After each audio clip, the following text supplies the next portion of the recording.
एक मुस्लिम बुजुर्ग ने हिंदू लड़की के लिए ऐसा किया जो इतिहास बन गया। रांची, जिसे लोग इंडियन क्रिकेटर MS धोनी का शहर भी कहते हैं, उसी शहर के रेलवे स्टेशन पर एक दिन मुस्लिम बुजुर्ग मारूफ साहब कहीं जाने वाले थे। अचानक उनकी नज़र स्टेशन के एक कोने पर पड़ी। वहां एक 6 साल की डरी सहमी मासूम बच्ची बैठी हुई थी। मारूफ साहब उसके पास गए और बोले, बेटी तू अकेली क्यों बैठी है? तेरे माँ बाप कहाँ हैं? बच्ची बस सहमी रही, कुछ नहीं बोली। दरअसल झारखंड में हुई एक भगदड़ में वो अपने माता पिता से बिछड़ गई थी। उसे न गांव याद था, न अपने माता पिता का नाम। बस अकेली भटकती हुई स्टेशन तक आ पहुंची थी।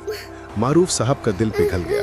वो बच्ची को थाने ले गए। पुलिस ने बहुत खोजबीन की, मगर बच्ची के माता पिता नहीं मिले। पुलिस ने कहा, उसे अनाथालय भेज दो, पर मारूफ साहब का दिल नहीं माना और वो बच्ची को अपने साथ ले गए। उसका नाम तेजस्विनी था और वो हिंदू परिवार से थी, इसलिए उन्होंने उसका पालन पोषण उसी धर्म के अनुसार करने लगे। मोहल्ले वाले बातें करने लगे। एक पड़ोसी ने हैरानी से कहा, कहाँ से उठा ला इसे? लगता है ये किसी हिंदू परिवार की बच्ची है।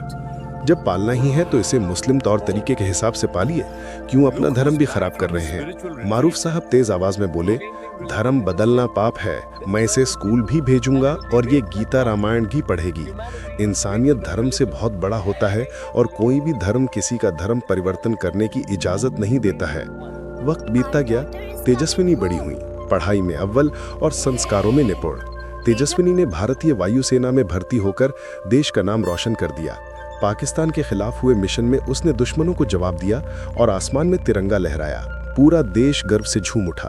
पर कहानी यहीं से पलटी। एक दिन तेजस्विनी के असली माता पिता उसके घर पहुंचे। उन्होंने कहा, यह हमारी खोई हुई बेटी है। DNA टेस्ट ने भी यही साबित कर दिया। मामला अदालत तक पहुंचा। जज ने पूछा, बेटी तुम किसके साथ रहना चाहती हो?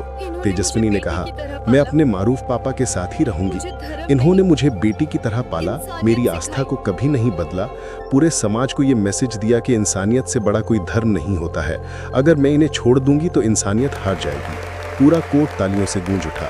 जज साहब ने कहा, कानून माता पिता को ही अधिकार देता है, पर इंसानियत उससे भी ऊपर है। इसलिए तेजस्विनी की कस्टडी मारूफ साहब को दी जाती है। कुछ साल बाद मारूफ साहब ने तेजस्विनी की शादी हिंदू रीति रिवाज से करवाई। दूर खड़े उसके असली माता पिता की आंखों से आंसू बह रहे थे, पर इस बार वो आंसू खुशी के थे। तेजस्विनी का फैसला सही था या गलत? अपनी राय कमेंट में जरूर बताएं।